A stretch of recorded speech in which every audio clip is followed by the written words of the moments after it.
కన్నప్ప. కన్నప్ప అనగానే మనకి ఫస్ట్ గుర్తొచ్చేది తన 2 కళ్ళని శివలింగానికి పెట్టాడు అని. కానీ దేనికోసం తన 2 కళ్ళని ఇచ్చాడు? అసలు ఎవరి కన్నప్ప? శివుడు ప్రత్యక్షం కావడం కోసం రావణాసురుడి అంతటి వాడే కైలాస పర్వతం కింద నలుగుతూ తన 10 తలల్లో ఒక తల నరికి, చేతుల్లో ఒక చేతిని నరికి 2 కలిపి వీణ చేసి తన పేగులతో తీగలు చేసి 1000 సంవత్సరాలు తాండవ స్తోత్రం పాడుతూనే ఉన్నాడు. అప్పుడు శివుడు ప్రత్యక్షమయ్యాడు. సాక్షాత్తు పార్వతీదేవి కూడా శృంగి తీర్థాల్లో ఏమీ తినకుండా ఒంటి కాలు మీద నిల్చొని పంచాక్షరి మంత్రాన్ని జపిస్తూ 60,000 సంవత్సరాలు తపస్సు చేసిందంట శివుణ్ణి కలవడం కోసం. అలాంటిది ఒక మామూలు బోయవాడు సాక్షాత్తు శివుడికి మాంసం తినిపించి నోట్లో తెచ్చుకున్న నీటితో తనకు అభిషేకం చేస్తే ప్రసన్నమై తనకన్నా ఎత్తులో తనకి గుడి ఉంటుందని, అలాగే తనకి కన్నప్ప అని పేరు ఇచ్చి తనలో కలుపుకున్నాడు. అసలు ఎవరు ఈ కన్నప్ప? తన కథ ఏంటి ఇప్పుడు చూద్దాం.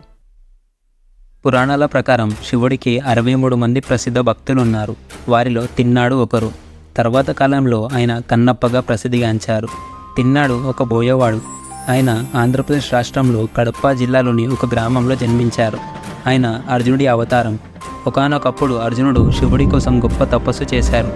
అర్జునుడి భక్తి తపస్సుకి మెచ్చిన శివుడు ఒకసారి అర్జునుడిని పరీక్షించాలి అనుకున్నారు.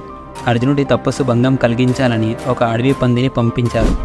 సహనం కోల్పోయిన అర్జునుడు ఆ పందికి బాణం వేశారు. అదే సమయంలో బోయవాని వేషంలో వచ్చిన శివుడు కూడా ఆ పందికి బాణం వేశారు. దీంతో ఇద్దరి మధ్య ఘర్షణ మొదలైంది. మొత్తానికి అర్జునుడి పట్టుదల ప్రయత్నానికి మెచ్చిన శివుడు అర్జునుడిని మహాశివుడిగా దర్శనమిచ్చారు.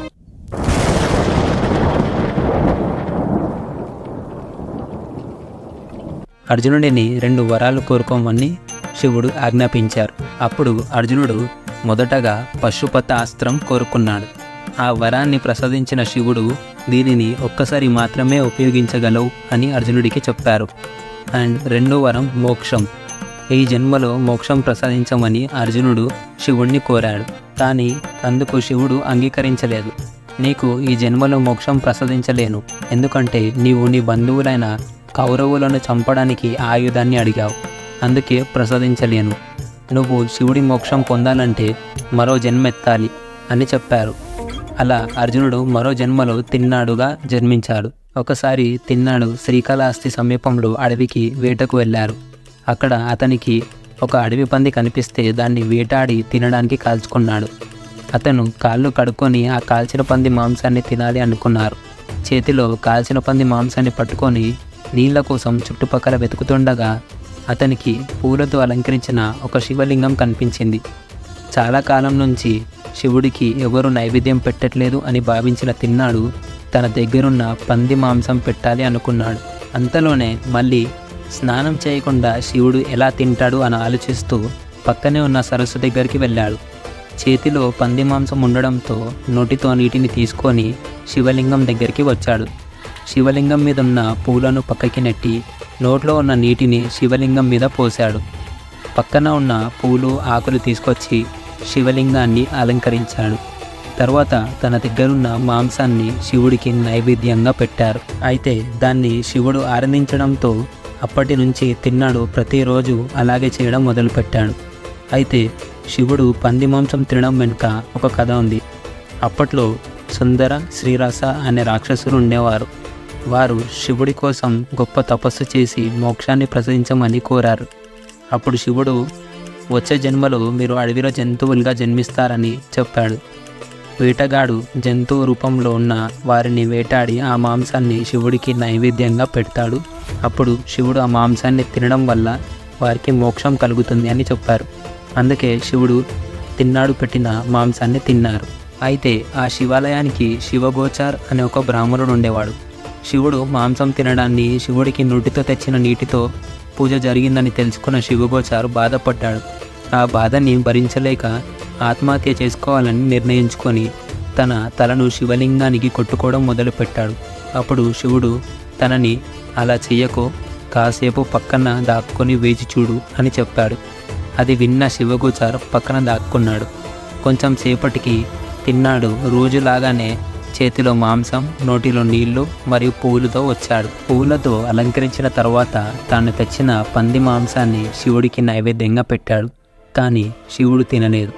దీంతో తాను పెట్టిన నైవేద్యం శివుడు ఈరోజు ఎందుకు తినట్లేదు అనుకుంటూ బాధగా శివలింగం వైపు చూశాడు. అయితే అప్పుడు శివలింగానికి ఉన్న ఒక కంటి నుండి రక్తం రావడం గమనించాడు. అది చూసిన తిన్నాడు ఏం చేయాలో అర్థం కాక తనకున్న ఒక కంటిని తీసి శివుడి కంటి దగ్గర పెట్టాడు. తర్వాత శివుడి మరో కంటి నుండి కూడా రక్తం రావడం మొదలైంది. అప్పుడు తిన్నాడు తన రెండో కంటిని కూడా తీయడానికి సిద్ధమయ్యాడు. కానీ తన రెండో కంటిని కూడా తీసేస్తే పూర్తిగా గుడ్డివాడిని అవుతానని, అప్పుడు తన రెండో కంటిని ఎక్కడ పెట్టాలో కనిపించదని ఆలోచించి ముందుగా తన కాలిని రక్తం వస్తున్న రెండో కన్ను దగ్గర పెట్టి తన రెండో కన్నుని కూడా పీకి ఆ రక్తం వస్తున్న కంటి దగ్గర పెట్టాడు. ఇదంతా అక్కడున్న శివగోచార్ తిన్నాడు భక్తిని చూసి ఆశ్చర్యపోయాడు. అతను ఎంత గొప్ప భక్తుడో తెలుసుకున్నాడు. అప్పుడు శివుడు ప్రత్యక్షమయ్యి కన్నప్ప అని పిలుస్తూ అతని రెండు కళ్ళు అతనికి ఇచ్చేసి చూపు ప్రసాదించాడు. అతను చూపించిన శివభక్తికి భక్త కన్నప్పగా అందరూ గుర్తిస్తారని చెప్పారు. అలాగే ఆ గుడి కన్న పైన అతనికి ఒక గుడి ఉంటుందని చెప్తారు. శ్రీకాళహస్తిలో ఉన్న శివలింగమే ఈ లింగం. మోరల్ ఆఫ్ ద స్టోరీ ఏంటంటే త్రికరణ శుద్ధితో పూజిస్తే ఏదైనా సాధ్యమే. ఇక్కడితో మా ఈ వీడియో ముగుస్తుంది. ఈ వీడియో మీద మీ అభిప్రాయాలను కమెంట్ రూపంలో మాకు తెలపండి.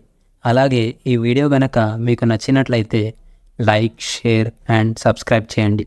Thank you.